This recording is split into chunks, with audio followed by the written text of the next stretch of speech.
তোমার মাংস রান্নার গন্ধ তো দেখছি একেবারে মাঠ পর্যন্ত পৌঁছে গেছে। রাস্তা থেকে আস্তে আস্তে আমার খিদে পেয়ে গেল।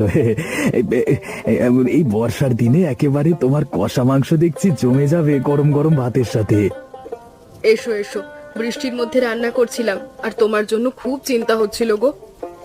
কেন গো, চিন্তা কিসের আবার? ওমা, চিন্তা হবে না? এই ঝড় জলের মধ্যে তুমি সেই সকালে মাঠে গেছো আর এত বেলা করে ফিরছো, চিন্তা তো হবেই বলো। চিন্তা করলে কি আর আমাদের মুখে অন্ন উঠবে সুবর্ণা? আমাদের মতো গরিব মানুষদের তো ঝড় আসুক জল আসুক আর দুনিয়ায় উল্টে যাক, মাঠে যেতেই হবে। তা যেতে হবে, কিন্তু সময়টা বড্ড খারাপ যে।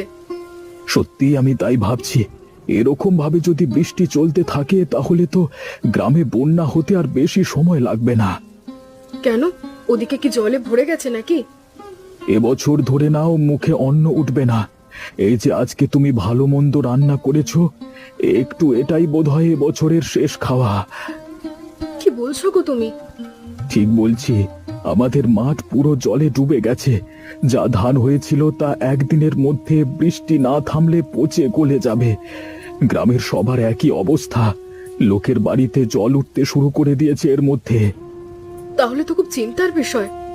আমাদের জীবন তো এভাবেই কেটে যাচ্ছে, চিন্তা করে আর কি হবে বলো? আমাদের ছেলে কোথায়? সে আছে ঘরের ভিতরে, কিন্তু আমার চিন্তা অন্য একজনকে নিয়ে।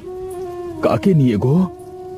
আমরা তো নয় তিনটে মানুষ আছি, যে করে হোক পরস্পরকে সাহায্য করে বেঁচে থাকতে পারবো, কিন্তু ওই ময়নার কি হবে কে জানে। বাপ মা মরা একটা মেয়ে, একা এতদিন জীবনের সঙ্গে লড়াই করেছে, এবারে ওর কি হবে সেটাই তো ভাবছি। যদি তেমন কিছু হয় তাহলে আমাদেরই সাহায্য করতে হবে।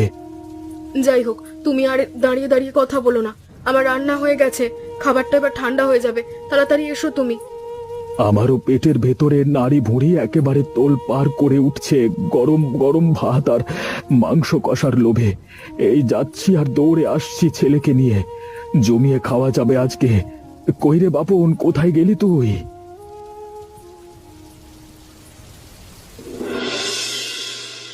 ময়না, শুনছিস? কোথায় তুই? আরে এই ময়না। কি হয়েছে গো বাপনদা? তোমাকে কতবার বলেছি এরকম দুপুর বেলায় লুকিয়ে আসবে না দেখা করতে। কাকিমা কাকু দেখতে পেলে বা জানতে পারলে কি হবে বলো তো? তোর কিছু হবে না, তুই ভয় পাস না। তাড়াতাড়ি দরজাটা খুলে আমাকে ভেতরে আসতে দে। ওমা, তুমি দেখছি একেবারে ভদ্রলোকের মান সম্মান ডুবিয়ে ছাড়বে।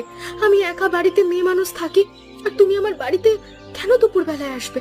গ্রামে ঘরে কেউ যদি জানতে পারে কিরকম আমার মান সম্মান নিয়ে কথা উঠবে, বুঝতে পারছো? হাহ, ভেতরে না আসলে তোর সাথে কথাও তো বলতে পারছি না।